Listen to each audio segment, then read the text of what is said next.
reasons people love to cruise in retirement. Number one, convenience and ease. And you unpack one time. You pack and unpack. You go to multiple destinations. There's no other travel that you can do that, is there? You can't travel between destinations with a tour bus without packing and unpacking. And no airport hopping or no hotel check-ins. And I ask a lot of people when I cruise, I should say, what they like about cruising. And sure enough, this was the number one answer was just unpack once, put it up. You don't have to worry about that again. And Marianne mentioned this second thing, all-inclusive feel.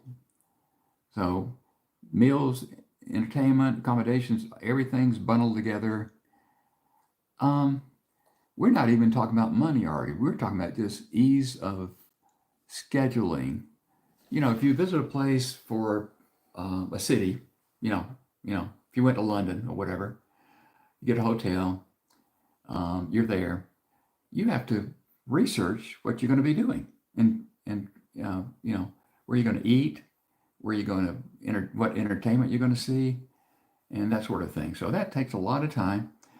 It's fun to do. We did that quite a bit when we were younger, and I think the older you get, the more you like cruises. At least we did.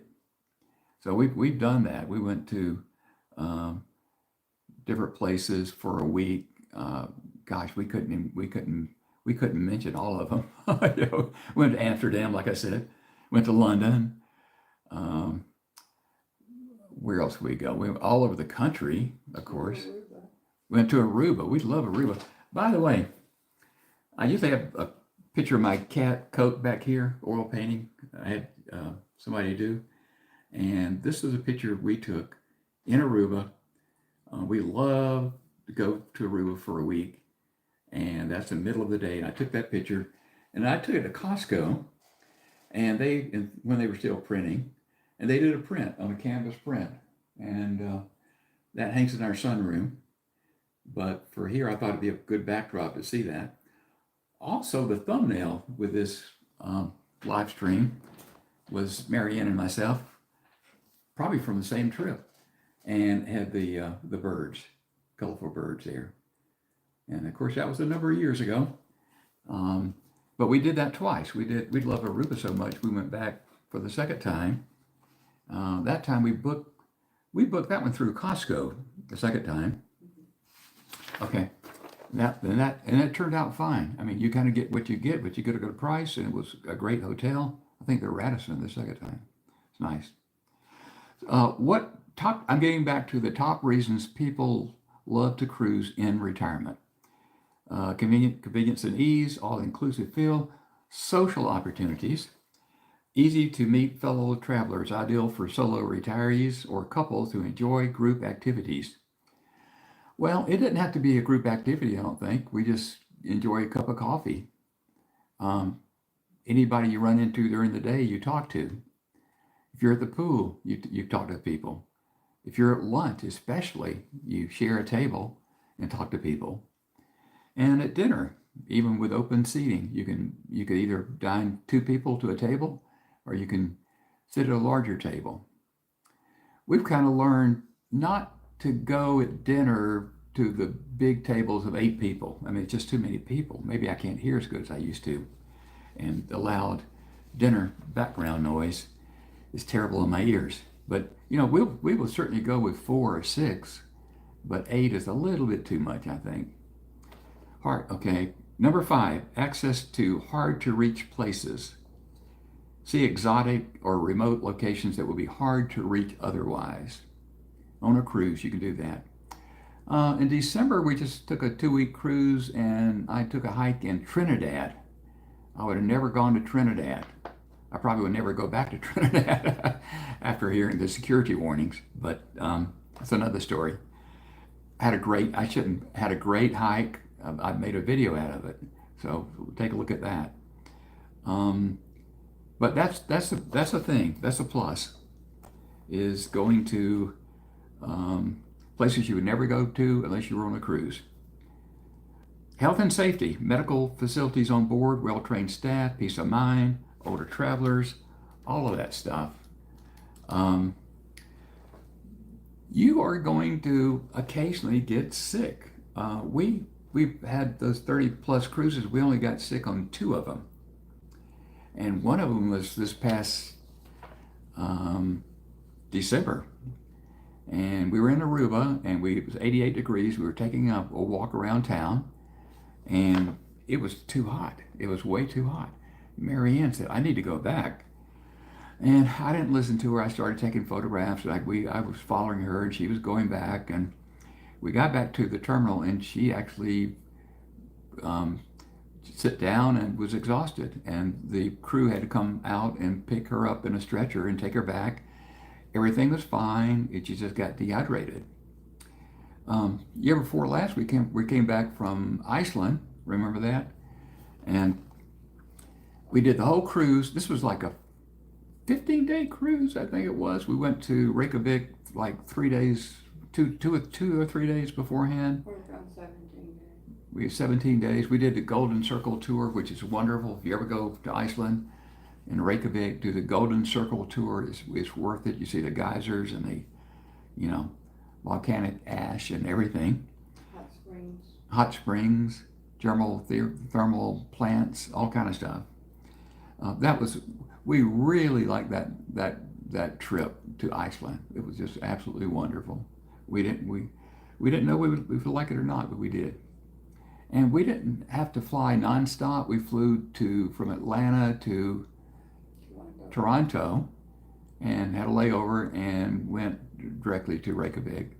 And then coming back, it came all the way, it stopped in 5 stops in Iceland on the cruise ports? Yep, we saw Iceland very good, took our time. And then we came all the way back to Greenland, and we came back to Greenland, and then we came back to New York City. How about that? So we just fly back from New York. And that broke up the trip. We don't like to fly 8 hours like we used to. We try not to do that. So that's the way that worked. Health and safety, yeah. The big cruise ships have that. I wonder, we did a river cruise. I just don't know. People were getting COVID on that river cruise, and I think all they had was a little gift shop with some cold medicine. So I don't know what happens there. Maybe somebody who's watching this can tell us. If you're watching this after the live stream, just in the comments down below, let us know. Make some comments and let us know if you ever got sick on a ship, and especially a river cruise. How did that work? Customizable pace. That's one good thing about a cruise. You got busy port days, you got relaxing sea days. They normally mix them up. They have the sea days to begin with for a day or two. I'm speaking of the Caribbean cruises right now that we've done a ton of and we like. But then you stop at your first stop, and then it may be port. You call that port intensive. And those are nice too. It just depends on what you're looking for. Okay, number 8, enriching experiences. Many cruises offer onboard education, cultural classes, and curated excursions. I don't think I ever had a curated excursion. But there's plenty of classes, and they're very interesting. We went to Hawaii, and they talked about all the islands came from the volcanoes and how they looked and how they mapped them undersea. And I mean, every cruise like that you go to a destination cruise, you go get plenty of education. I don't think for us that's one of the main things we like cruises. I mean, that's on the list, I guess, of 10, but it's not the main thing. But it's worthwhile. Great value, that is on the list. Competitive pricing, senior discounts, loyalty perks, make cruising affordable. I think that's true. You start going VRBO or some of these other places, and you count up going out for every meal, for a week, and all the car rentals and the airfares, everything together, it gets pretty expensive. And you think, man, I could go on a cruise for that. So you end up going on a cruise, another cruise. So there is a discount. Speaking of discounts, it says senior discounts. I don't think I've ever got one. I do check the box. It says 55 plus.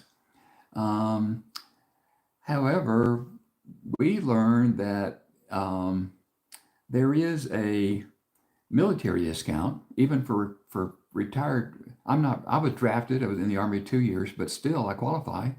You got a discharge notice. Is it 911? I think they call it 911 form. Is that what it's called? DD 213. DD 213. Mary, you know. 214, I don't know. DD 214, I think. If you got one of those, you qualify for Princess. I'll tell you, it depends on the length of the cruise. We're going to get a $200 discount in January. We booked a 2-week cruise. It's $200 Onboard credit. onboard credit. So that's worth looking into. We told one person who'd taken a ton of these on Princess, and he was a veteran, and he'd never heard of that. So he's now saved a lot of money. Comfort for repeat customers, cruisers, I should say. The experience becomes familiar and comforting, like a floating home. That's true. You know, sometimes you go back on the same ship and you know the layout, you know what's going to happen.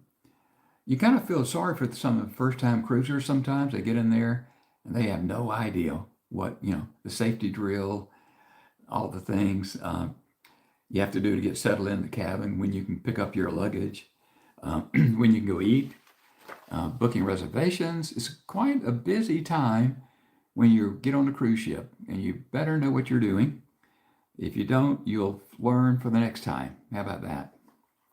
So anyway, I thought that was pretty good. I certainly agree with the 1 and 2, convenience and ease. We talked about that before yesterday, and we talked about all inclusive, meaning that we don't have to schedule a lot of things. So there's that one. Top 10 reasons people love to cruise in retirement.